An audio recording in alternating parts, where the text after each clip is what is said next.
Hello from Kingfisher, Oklahoma. Today we're looking at Job 24 and 25. Job continues his refutation of his pal Eliphaz.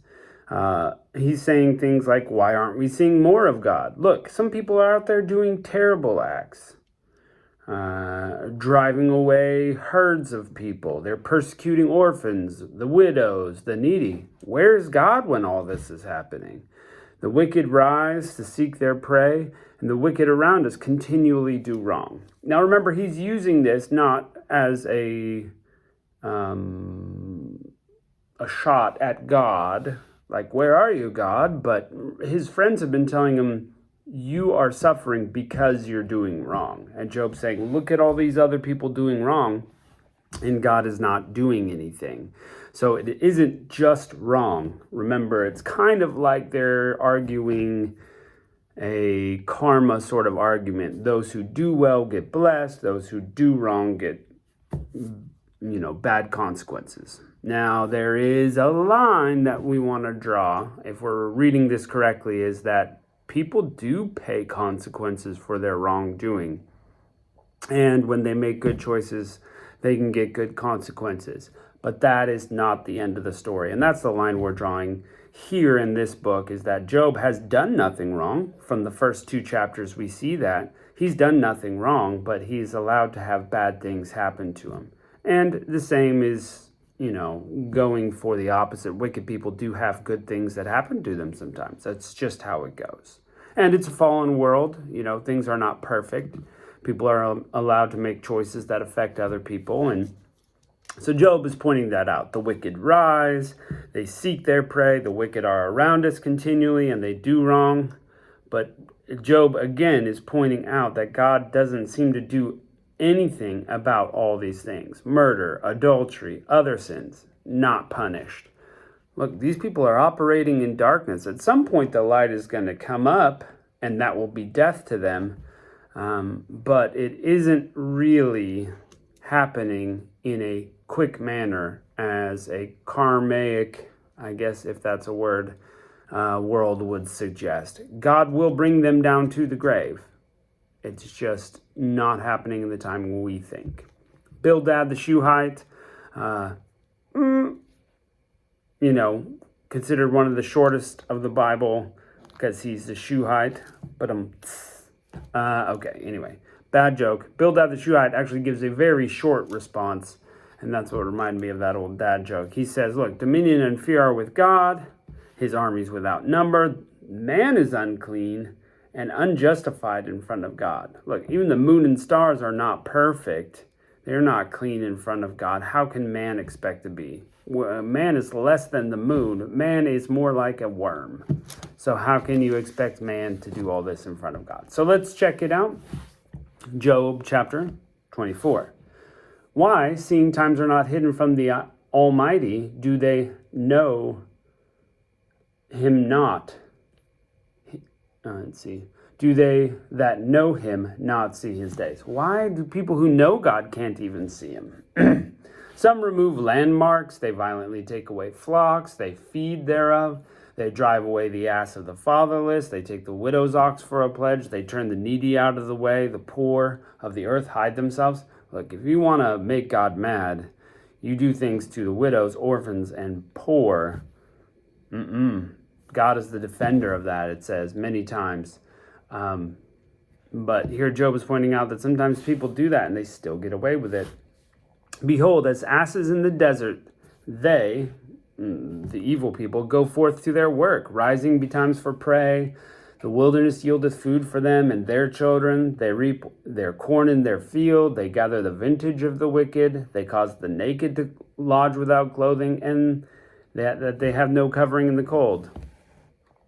Look, the wicked have children that are taken care of and are fed. The wicked reap their corn and they gather their own vintage of grapes. They have good things happen to them. And despite the fact that they do stuff like cause the naked to not have clothes, they don't pay attention to taking care of other people. The wicked are wet with the showers of the mountains and embrace the rock for want of shelter. They pluck the fatherless from the breast. They take the pledge of the poor. They cause him to go naked without clothing. They take away the sheep from the hungry. which make oil with their walls, and tread the winepresses, and suffer thirst. Men groan out of the city, and the soul wounded crieth out, yet God layeth not folly on them. So all these things happen at the hand of the wicked, and men are crying out to God, look, this wicked thing is happening, but God is not punishing the wicked. Look, be fair. You've seen it. I've seen it. Job saw it. It would be so much better in life, a more pleasant place, if the wicked always were punished immediately for their wrongdoing. Of course, that would mean we'd get punished immediately for our wrongdoing, but I think people would strive to be better because they would be, rewarded for the good. But here's the thing, that causes a relationship of fear to mess up rather than I do this because I want to. And that's a huge difference. If your children don't have any relationship with you because they're just afraid of you, it's not the same as your children loving you and continuing to have a relationship with you as you grow older. If you choose as an adult to love your parents and be around them, that's something different than I fear my parents of what they'll do to me. So that's the difference of the relationship that God wants to have with you.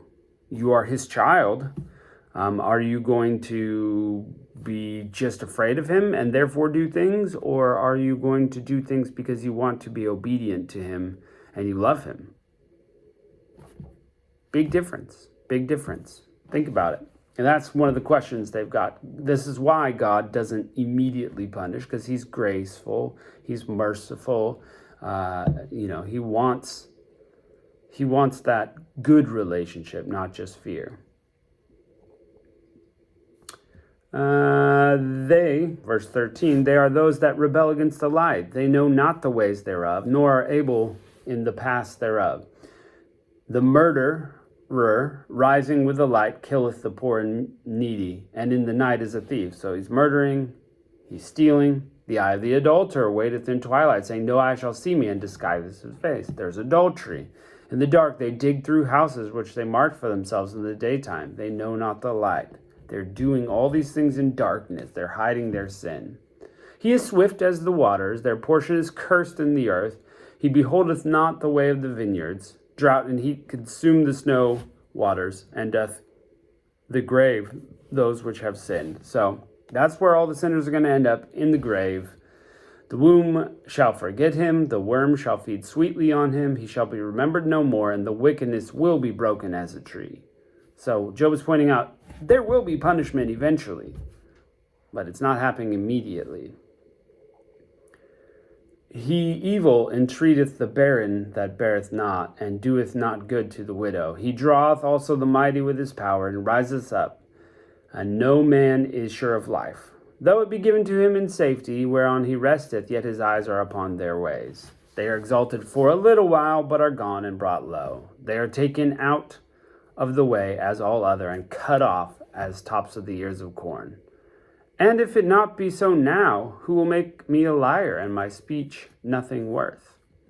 So, again, saying it's going to happen. They're going to get their punishment. Just maybe not yet. Chapter 25. Then Bildad the Shuhite answered and said, dominion and fear are with him, God.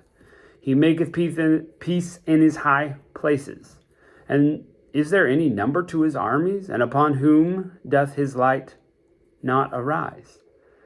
How then can man be justified with God? Or how can he be clean that is born of woman? Behold, the moon, and it shineth not. Yea, the stars are not pure in his sight. How much less a man that is a worm, and the son of man which is a worm? And this is really not a bad statement by Bildad. He has a short, sweet little thing. Hey, put God up here. God is holy. Man is impure in front of his eyes. True. We cannot be justified by God on his own. We cannot be on our own. We cannot be clean in front of God on our own. That's why we need Jesus. So this is probably the best thing Bildad the Shuhite has said. Out of all the friends, probably the best thing. But it doesn't help Job's situation. It doesn't. Because Job knows he's just a man in front of God. But again, he is in right standing, so his sin is not what is causing this. So, great back and forth. We're plunging right through. We're more than halfway through this book, and thank you for joining us, and we'll catch you next time.